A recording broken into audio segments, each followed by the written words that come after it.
And when you shoot 50% from the field, 48% from the three, and you're at home, you gotta like your chances.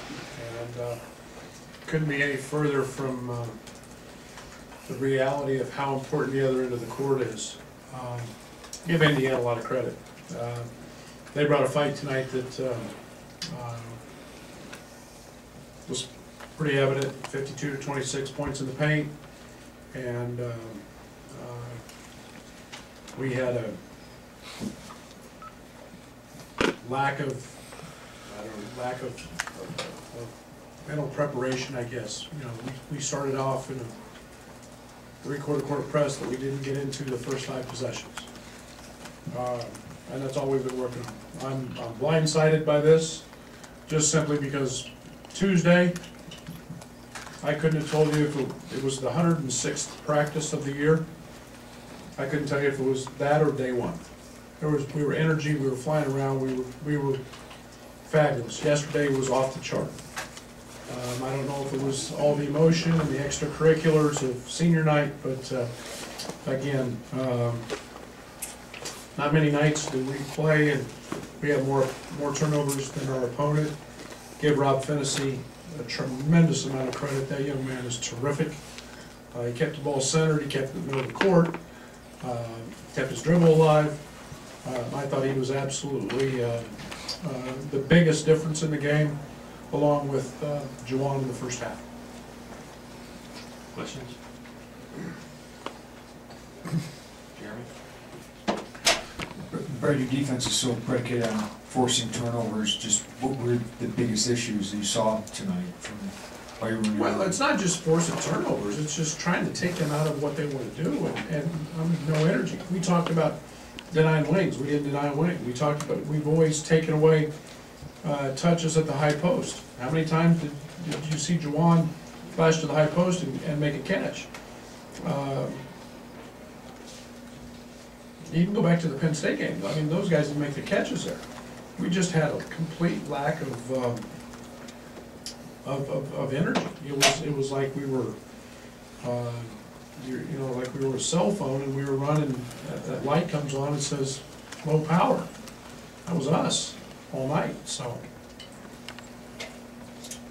Brad, is defense the biggest difference you see in your team now versus that win streak you guys put together earlier last month, or is there something else? We guarded our tail off against Northwestern. Northwestern was our best defensive game of the year. It was tonight. I thought was just a, I mean, we have issues. Big mobile power forwards have hurt us, but that wasn't even the problem tonight. It was more the fight. I said that he didn't feel like you guys were locked in from the beginning. What do you think is this a team still trying to find itself a little bit, or what?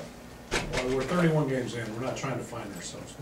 We've shown that. I mean, we've won the last half of Big Ten play. We've been pretty good. I think this is an abnormal performance. It's something we haven't been very accustomed to. Penn State beat us. I mean, but it wasn't where we were horrible in that game. But this one was just frustrating from the energy standpoint.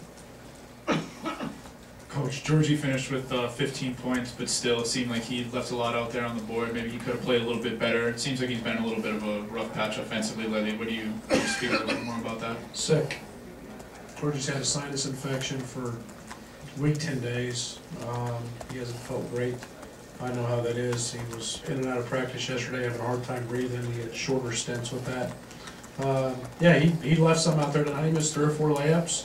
And then all of a sudden, he's got 20 and shot 80%. So, he still shot 50%. And, again, we go 33 of 38 from the free throw line the other night.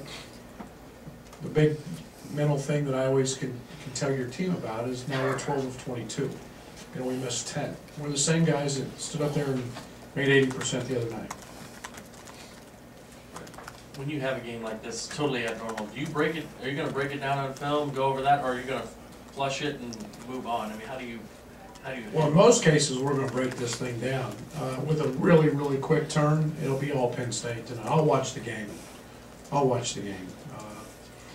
And we'll have a really quick segment tomorrow, probably 8 to 10 clips of what we didn't do, and then it'll be on to Penn State. Coach, this is Iowa's last home game for the year. Just assess him this season. Coach Miller just had some nice things to say. Well, it's nice of him. I mean, Iowa's had a great year. I mean, he's been as good a freshman as there's been in this league. He's a guy that's came in with a big reputation, and I think he's more than lived up to that in every facet. And you start talking about a kid who's the fun part for me is I've seen him improve so much, both ends of the court, and so yeah, he's been spectacular this year. Coach, I know you talked a good deal about Aaron Jordan this week and what he's meant to this program. How disappointing was it just with the performance tonight and the way his home career ended? It's always disappointing, not just for him, for everybody. I think that you always want to have a fond memory of your last one, but that's doesn't always work that way. And senior nights are hard. Senior nights are really, really difficult, and they stir a lot of emotion. Aaron was extremely emotional before the game, in the locker room, even during the pregame talk. So having to turn a switch and get back up and get jacked up is not an easy thing. Jared? Coach, from your vantage point, has Trent's ankle impacted his defense, his mobility, anything like that? I don't know. I think Rob Finney was really good tonight. I think that it's when we get in trouble is when we get hugged to our man and not given support and given gaps. They isolated him 3 or 4 times. Kid made shots. I thought Trent was solid, but I don't think anybody was great. Coach, when Indiana was able to get into the sets and their offense, just how did you see your defense break down from that point on? We didn't do anything we do. I mean, it was hugging our man. It was, just our complete lack of execution. We went in with a mindset of how we were going to guard ball screens. The first half, we had one hard edge in the first half. That's how we talked about handling Romeo on ball screens and not hedging him. And then we made the adjustment during the first half to do the same with Finney. And we didn't hard hedge one right. So that's just a lack of execution and frustrating. Jeremy? Brett, what's the effect of this 20-game schedule that you've seen so far now that you're 1 game away from finishing it? And do you think this is part of it on a young team with such a long Big Ten I'm cycle? not going to use that as an excuse. The thing with 20 games long is a lot of games. Okay, there's no doubt about that. And when you've got the best league in the country, you got great coaches every night. You got great players. The only thing I don't like about the 20-game schedule, let's play them all in a row. I don't like playing 2 in December, and I thought I might like that. And man, when you've got ACC challenges and multi-team events, and all of a sudden you jump into a league game, that's the one thing that I'm not a big fan of. But so be it. Everybody's got to play them.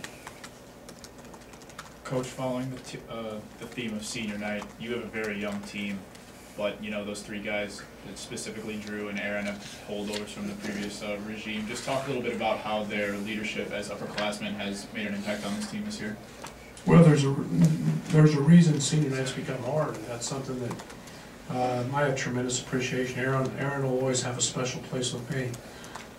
His work, his dedication, his perseverance, those are all the things that you want it to be about. Drew's a guy that is a coach wearing a uniform, and he's got a great way about him. He's very popular with our guys. He echoes everything we talk about in practice. He's a high energy guy. He's passionate. Those 2 guys have been a big part of the culture of our locker room being established.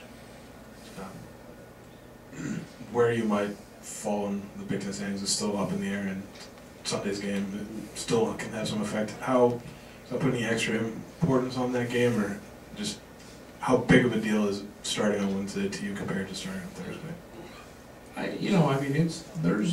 Bye's a bye, and it means one other day to prepare and get ready. I mean, if whenever we have to play, we're gonna play. We're gonna go out and try to beat Penn State, and we're gonna go out and try to play better than we did tonight, and continue to improve. And we haven't talked a great deal about any of that stuff. It's just let's keep it really, really simple. We're young. Let's look at the next game on the schedule, and let's prepare the best we can. And that's going to be our challenge tomorrow. I'm not going to change from that. You mentioned defending ball screens and hard hedging and things. It seems like there's been a few times lately when you've been beaten on the ball screen refusal by the guard. Is that the guard's play needing to force them into the ball screen? It's communication. You have to. Our bigs have to call it so that we force them into the screen, and then hard hedge, and then if that's our coverage. And Romeo had such good effect, or had so much success at their place. We wanted to make sure we got after him a little bit, especially to his right hand. And then we made the change with Finney as well. But when you flat hedge those, that allows the guard to have all the freedom in the world, and we didn't do a very good job tonight. Excuse me. Brad, is there a simple answer to get back to just starting to string together wins, or how do you think you guys can go about doing that with the tournament coming up here? Play better. We have a fine line in terms of if you don't play with emotion and you don't play with energy, it doesn't matter. It doesn't matter who you are. You're going to lose. In this league, you are going to lose. The team that usually plays the hardest and with the most passion wins. And we're good enough to beat anybody. We've proven that. And when you don't do that, you go ask our guys if they had the same energy and passion they did tonight against Michigan State. They didn't. They didn't. And that's how mental this game is. It's not always physical. We just shot 50%. Had one of our best offensive performances. It's a mental game about effort and energy, and tonight we were a little flat. When you look at Rob Finney's game, what are the 2 or 3 things that jump out to you the most about him? Unbelievable composure. I saw them a little bit early, and before his concussion, and he never got rattled. There was very little emotion on him, but yet he was directing traffic, and then his poise and want to take big shots. Very, very charismatic in terms of wanting that. You saw a big difference in their team without him than with him, and facing him for the first time, he's a real deal. He's going to be a pain in the butt for 4 years. Anything else for Coach? Thank you.